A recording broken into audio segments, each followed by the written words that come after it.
জাতীয় রাজস্ব বোর্ড বিলুপ্তির অধ্যাদেশ বাতিল সহ 4 দাবিতে সারা দেশে কলম বিরতিতে কাস্টম হাউস ও বন্দরের কার্যক্রম স্থবির হয়ে পড়েছে।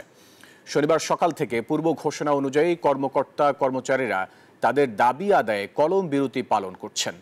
জাতীয় রাজস্ব বোর্ড ভেঙে দুভাগ করার কারণে স্থবির হয়ে পড়েছে বেনাপোল কাস্টমস এবং বন্দরের কার্যক্রম। ফলে সকাল থেকে বেনাপোল কাস্টমসে কোনো কাজ হচ্ছে না। কাস্টমসের কোনো কর্মকর্তা কর্মচারীকে টেবিলে দেখা যায়নি। বিরাজমান অচলাবস্থার কারণে জাতীয় রাজস্ব বোর্ডের বেঁধে দেওয়ার টার্গেট পূরণ হবে না বলে আশঙ্কা করেছেন বেনাপোলের C&F এজেন্ট ব্যবসায়ীরা। তাদের দাবি, অবিলম্বে কাস্টমের স্বাভাবিক আমদানি রপ্তানি কার্যক্রম সচল করতে হবে।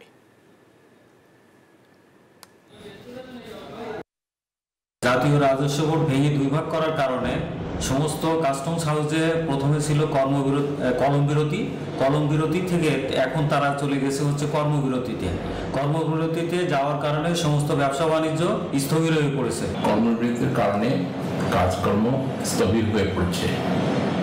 আমরা এর একটা সুষ্ঠু ব্যবস্থা চাচ্ছি, যেটা আমাদের সবার জন্য মঙ্গল।